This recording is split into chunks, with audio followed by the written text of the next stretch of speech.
Hi guys! So for today's video guys is mag-unboxing tayo guys.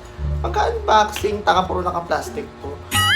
Ang gagawin ko for today's video guys is magpa-price reveal tayo guys ng mga pagkain na bili ko sa palengke guys. Then, alam niyo naman guys, alam niyo every month, every year, yearly naman talaga actually, is laging tumataas yung mga presyo ng mga bilihin sa palengke. Ayun nga, dahil nga guys, sahod for today, pabili tayo ng mga pagkain na gusto ko. And actually, nag-cravings kasi ako guys sa sinigang. So, ayun.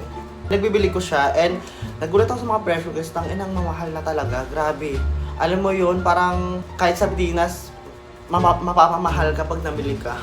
Unlike sa mga dito, grabe ang tindi rin ng tataas ng presyo guys, kaya ay, yung 1,000 mo guys, saglit lang. Parang oras lang. Hindi mo may enjoy ng matagal. Ayun nga guys, hindi na natin papatagalin. So, we'll go ahead to start with this is oil. This is oil. Wala ba? Alam ang gas po. So, ito nga guys, mantika po to guys, hindi to gas ng motor, ha? Kasi baka malito kayo eh. Ito guys, alam niyo ba guys, last time, namili po ako ng mantika is worth 100, ano daw? 115 pesos lang ata or 125 pesos. Although para sa akin, kaya pa, mura-mura pa siya. Pwedeng pang makabili ng ganong 1.5 liters na mantika. And ngayon guys, alam nyo ba guys kung magkano na to, tangina?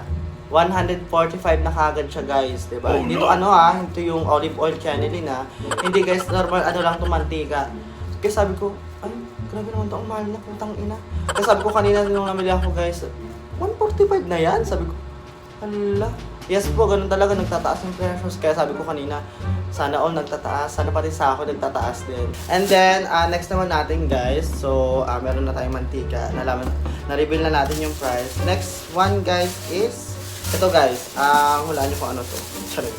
This is my favorite, alam niyo yan. Alam na mga kaibigan ko guys, ito yung pinaka-favorite ko talaga, di ba?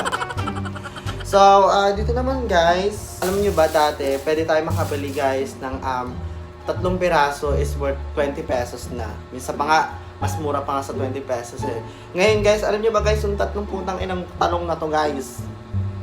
1/4 siya guys, and then 40 pesos na kagad siya guys. Alam niyo yun? Sabi ko, ang mahal naman ito, sabi ko. Itlog pa.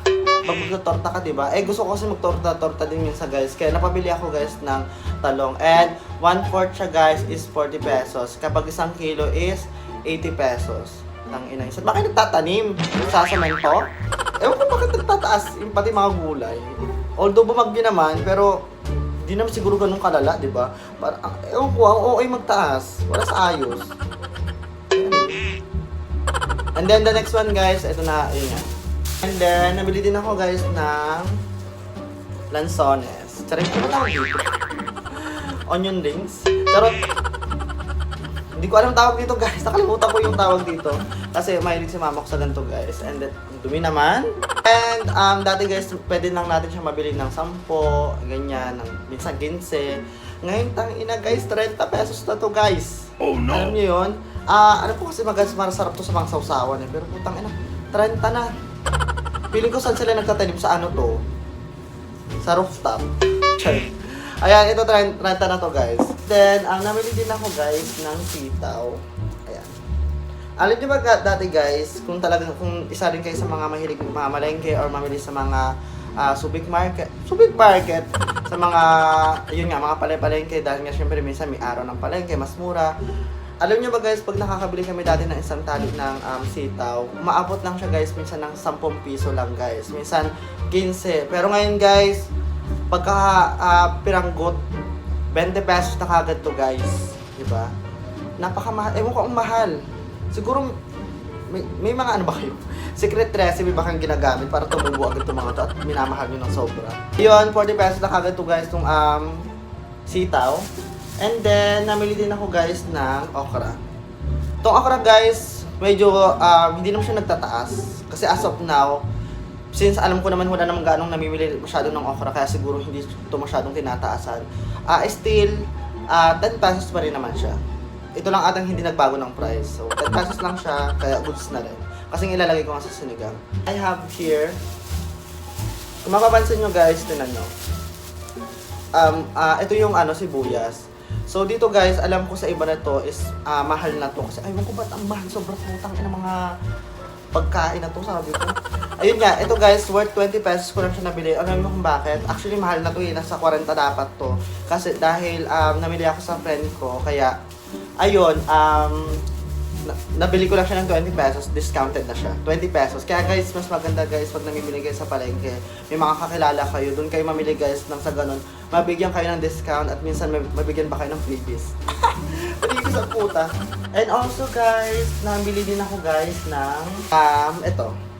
Hindi tae guys ng aso So ano to guys, ano ba to? Ubi? Ubi? Ano ba to? Gabi! Tangina, bobo naman ito. Misal lang kasi nakakabili. So, gabi guys. Parang siyang tae. Tae ng aso. So, gabi siya guys. Ang mahal din nito, tangina. Umabot siya na guys ng 20 pesos. Ay, 25 ata. Ang mahal talaga. Hindi ko alam, inangkat ba to sa Thailand, sa Singapore, sa Korea? Grabe magpresyo, mga diputa. Although, understandable naman yan guys sa mga namumuhunan. Pero still confusing pa rin sa utak ko bakit grabe naman sa kasagad yung pagmamahal ng mga presyo ng mga bilihin sa palengke. No? Parang mapapanoodles ka na lang araw-araw at itlog. So ayan, 25 mahal. We have here kamatis. Alam niyo ba guys, dito rin guys napamura ako din sa putang inang kamatis na to guys. Alam niyo bakit? Ang mahal-mahal guys ng kilo ng kamatis. Alam niyo magkano pa na ito na nga mag-vlog, pumipiyo ka na eh. Oh, sige na, hawakan mo na. So, dito guys, ang mahal-mahal ng kamatis guys. Alam niyo magkano ko nabili to guys? 20 pesos na to guys. Oh no! Diba? Imagine mo parang isang kamatis, 10 isa. Kano mo dinag pa yung strawberry? Diba? 10 isa na kagad to guys. Magkano daw ang kanina? 40 ate isang kilo ng ng kamatis. Hindi ko matandaan basta ito. 20 pesos na to guys. Diba? Parang mapapag-isip ko na lang minsan nang gusto mo na ata magtanim kaysa mamili. Ayan, may kamatis tayo guys. And then the last one, ay di pa pala the last one. The last one na nabili ko dito guys is itong kangkong na pinagkakain na ata ng mga insekto. Hindi ko na napili. Kasi yung friend ko kasi nagmamadali, hindi ko na siya napili. Puro parang kinain-kain na ng iguana. So dito naman guys, mahal din.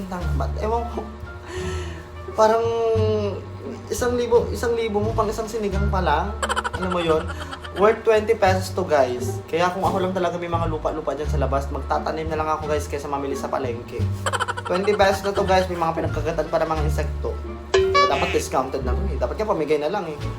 So ayun, meron lang tayong ayan, kangkong. And the last one guys I have here is itong ceiling green. So dito naman guys sa ceiling green guys, 20 pesos ata siya. So parang 5 piso isa. So alam mo yun, parang instead na kung gusto mo manghang, parang maglalaboy ko na lang ata para makatipid para isang peraso na lang.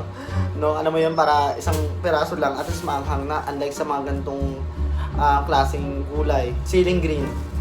So yun lang guys, ito lang ang reveal price ng mga nabili ko sa palengke. So, siguro magiging type of content ko na rin to guys. Every time na may bili ako sa labas, i-content ko sa inyo kung ano mga i-reveal ko sa inyo yung mga bagong presyo ng mga bilihin sa labas, kung magkano noon at ngayon. And also, hindi talaga natin mapipigilan guys na alam mo yun, yung increasing ng presyo sa mga market. Hindi talaga mapipigilan.